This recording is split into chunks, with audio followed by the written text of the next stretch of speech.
selama saya mengamati proses pemilu tahun 2024 ini, saya melihat bahwa Presiden Jokowi menempati posisi dan peran yang sangat sentral dalam pemilu 2024. Dan karena itu kemudian saya membangun argumen bahwa pemerintah Indonesia di bawah Presiden Jokowi memiliki suatu desain tertentu untuk memenangkan calon yang didukungnya. Jadi pertama saya ingin berangkat dari dua argumen utama saya. Yang pertama adalah pemerintah Jokowi menjalankan suatu desain sistematis untuk mempengaruhi perilaku pemilih atau voting behavior untuk memenangkan paslon nomor 2. Dan dalam konteks desain itu, faktor penting atau variabel penting di dalam desain itu adalah peran dari Presiden Jokowi dan menentukan proses dan hasil pemilu yang telah ditetapkan oleh KPU pada tanggal 20 Maret 2024.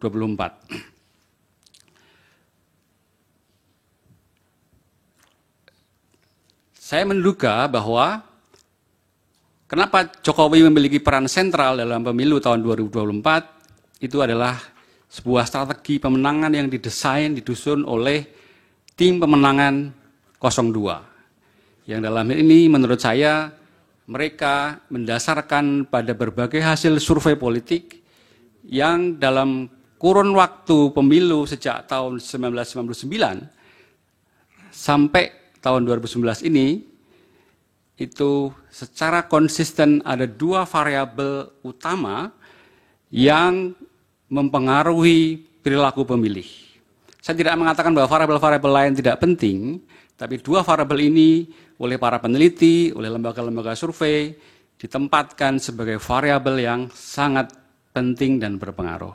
Dua variabel itu adalah variabel kondisi atau kinerja ekonomi nasional dan variabel kepemimpinan atau leadership atau juga sering disebut dengan ketokohan dari calon petahana. Yang pertama, variabel kondisi ekonomi nasional kita.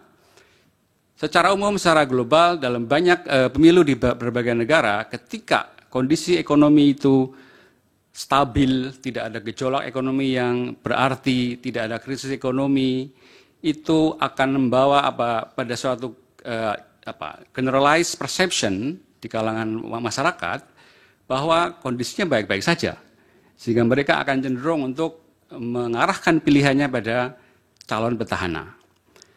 Dan di Indonesia, meskipun kita mengalami COVID-19 pada tahun 2020 sampai 2022, kita melihat bahwa pemerintah Indonesia relatif mampu mengendalikan dan bahkan kemudian secara perlahan mampu memulihkan, merecovery ekonomi dari terpaan krisis dan pandemi COVID-19. Karena itu kemudian secara ekonomi nasional kecenderungannya bahwa warga pemilih itu akan cenderung pada petahana atau pada pemerintah atau yang didukung oleh pemerintah yang berkuasa. Yang kedua adalah variabel kepemimpinan atau ketokohan. Nah, dari pemilu tahun 1999 sampai pemilu tahun 2014 misalnya, ketokohan menjadi suatu variabel yang sangat dipertimbangkan oleh pemilih ketika mereka menentukan pilihannya di TPS, gitu ya. Dan kita bisa melihat capaian yang dimiliki oleh Presiden SBY tahun 2004 dan tahun 2014, kemudian Presiden Jokowi tahun 2014, 2019, itu semuanya menunjukkan bahwa keduanya memiliki ketokohan yang luar biasa, ketokohan yang kuat, yang kemudian direkognisi oleh para pemilih dan kemudian dipilih sebagai presiden. Terkait khusus dengan Presiden Jokowi, saya kira kita semua sudah sering melihat berbagai penggambaran ketokohan dari Jokowi sebagai figur tokoh yang sederhana, yang baik hati, yang peduli, atau sering juga disebut dengan pro rakyat, yang populis, suka terjun ke masyarakat dengan cara belusuan, dan sebagainya. Semuanya menunjukkan bahwa tokoh Jokowi adalah figur yang merakyat, yang kuat di benak pikiran para pemilih. Karena itu kemudian saya berhipotesa bahwa kalau seandainya Undang-Undang Dasar kita memungkinkan 3 periode dan Pak Jokowi itu maju kembali, saya menduga beliau tidak susah untuk menang kembali. Dan saya kira juga menduga bahwa ketika kemudian Presiden Jokowi mengendorse salah satu paslon, maka kemungkinan yang di-endorse juga akan mudah dalam memenangkan kompetisi pemilu tahun 2024. Saya ingin fokus pada figur Presiden Jokowi sebagai sebuah kunci kemenangan. Ketika paslon nomor 2 berhasil atau mampu menempatkan Jokowi sebagai tokoh yang ada dalam pihaknya, maka menurut saya paslon nomor 2 sudah menggenggam sebuah kunci atau kartu kemenangan. Dan kemudian inilah yang kemudian mendasari saya kira titik awal bagaimana kemudian ketidaknetralan, keberpihakan dari seorang presiden yang seharusnya berdiri di atas kaki semua rakyat Indonesia, tidak berpihak, itu terjadi. Keberpihakan Presiden Jokowi juga kemudian sangat jelas ketika kemudian tanpa ragu, tanpa rasa malu bahkan mungkin kalau orang Jawa ora patut, itu kemudian melakukan tindak nepotisme dengan memaksakan anak sulungnya sebagai calon presiden melalui putusan MK nomor 90.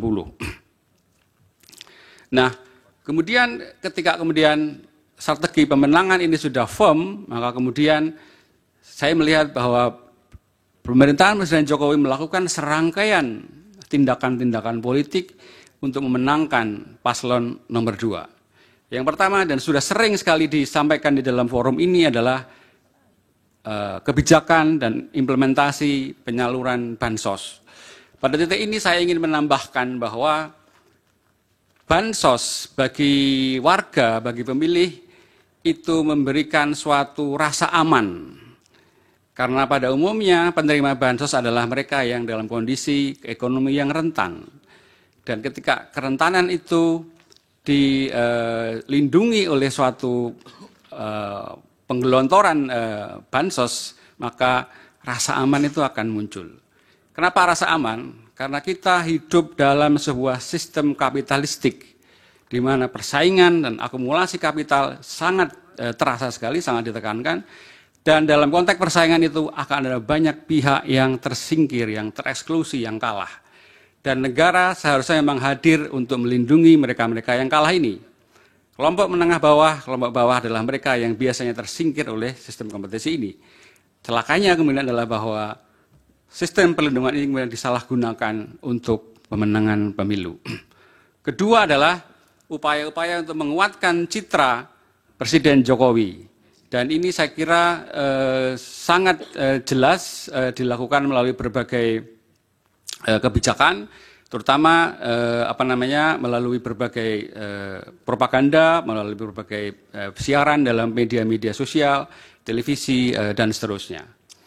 Yang ketiga adalah pelanggengan hegemoni kekuasaan Jokowi. Hegemoni yang dilakukan oleh Presiden Jokowi tidak dengan cara yang represif, tapi dengan cara yang halus dan intens. Apa yang seringkali disampaikan oleh para ahli sebagai praktek new developmentalism atau pembangunanisme baru sebagai sebuah mantra, sebagai sebuah ideologi pembangunan oleh Presiden Jokowi, itu sebuah ideologisasi pembangunan yang relatif diterima oleh banyak pihak. Dan kunci dari pembangunan ekonomi Indonesia saya kira juga terletak pada ideologi pembangunan seperti itu. Sudah 10 menit, mungkin langsung kesimpulan. Baik, terima kasih Yang Mulia. Dan terakhir adalah cara yang ditempuh oleh Jokowi adalah melalui mobilisasi alat dan aparat negara. Kita tahu dalam sistem presidensial, presiden memiliki kekuasaan yang sangat besar, kepala pemerintahan dan sekaligus kepala negara, dan setiap perintah yang dia berikan, entah itu eksplisit, simbolik, maupun implisit, itu akan diikuti oleh gerak oleh semua aparat negara di bawahnya. Saya kira demikian yang saya sampaikan sebagai pengantar. Yang mulia, terima kasih. Dari pemohon, ada yang diperdalam? akan memperdalam melalui Saudara Roni Talapesi dan Saudara Tama Langkun yang mulia. Terima kasih. Silakan Pak Roni. Terima kasih mulia. Dari pemaparan ahli menyampaikan terkait dengan grand design dari Presiden Joko Widodo yang mempengaruhi perilaku pemilih untuk pemenangan paslon 02. Saudara ahli, pertanyaan saya, mengapa Presiden Joko Widodo memegang peran sentral dalam kemenangan paslon 02, padahal Presiden Joko Widodo bukanlah kontestan dalam Pilpres 2024. Apakah ini karena Saudara Gibran adalah anak dari Presiden Joko Widodo? Yang kedua, apakah yang menyebabkan penurunan suara calon Presiden 03 di dalam basis-basis PDI Perjuangan seperti di Bali, Jawa Tengah, Sumut, NTT, dan lainnya, karena ini merupakan anomali? Apakah ini kaitannya dengan grand design dari pemerintah melalui contohnya bansos ataupun intimidasi ataupun netralitas aparat? Yang ketiga, seberapa signifikan ketidaknetralan keberpihakan Presiden Joko Widodo kepada paslon 02 terhadap mobilitas konsolidasi kekuasaan yang memenangkan paslon 02? Pertanyaan selanjutnya dilanjutkan oleh rekan saya, Saudara Tama. Silakan. Terima kasih Yang Mulia. Saudara ahli, terkait dengan pertanyaan yang saya ajukan adalah saya minta pandangan akademik saudara terkait dengan kepuasan masyarakat terhadap pemerintahan Pak Joko Widodo yang kemudian dianggap berimbas hanya kepada pasangan 02. Kenapa hal itu terjadi? Padahal kalau kita lihat secara seksama bahwa partisipasi atau pihak-pihak yang ikut kerjasama dengan pemerintahan hari ini adalah juga dari paslon lainnya. Itu yang pertama. Yang kedua, Prof. Soeharto pernah menyinggung istilah hari ini telah ditetapkan the new departmentalism. Nah, yang ingin saya ketahui adalah apakah istilah tersebut yang hari ini sedang berlaku itu ada kemiripan dengan era Orde Baru. Terima kasih. Dari termohon, cukup. Dari pihak terkait, cukup. Satu aja, Prof. Yang Mulia satu aja. Silakan. Ya, terima kasih saudara ahli ya. Sebenarnya kami tidak ingin mengajukan pertanyaan yang terlalu mendalam karena makanya kami ajukan satu saja sederhana. Iya. Dari hasil pemaparan ini ada ya risetnya ya, saudara ahli lakukan sejak kapan untuk memotret semua peristiwa dan keadaan, karena tadi banyak sekali variabel berpengaruh di sini. Presiden sebagai sentra kekuasaan yang punya impact terhadap kemenangan atau semacam insentif elektoral kepada pasangan yang terpilih saat ini. Itu diriset kapan dan seperti apa pendekatan yang dipakai untuk memotret persoalan ini? Terima kasih. Baik, dari Bawaslu cukup. Dari Hakim, Yang Mulia Pak Daniel, dipersilakan. Baik, terima kasih Yang Mulia Pak Ketua. Ahli mungkin bisa membantu memberikan pengayaan dalam kaitan dengan peran presiden ya.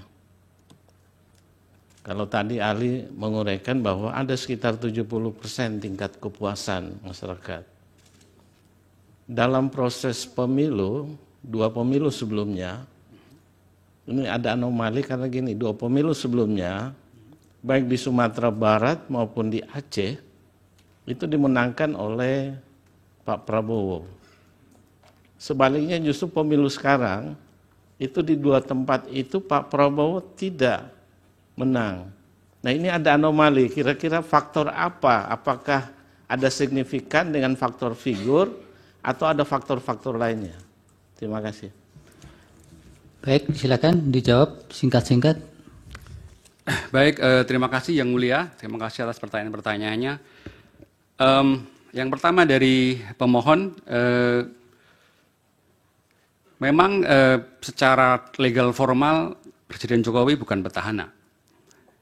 Tapi ketika dia berpihak, ketika dia tidak netral, ketika dia memaksakan anaknya untuk menjadi cawapres, secara real politik itu adalah petahana menurut saya.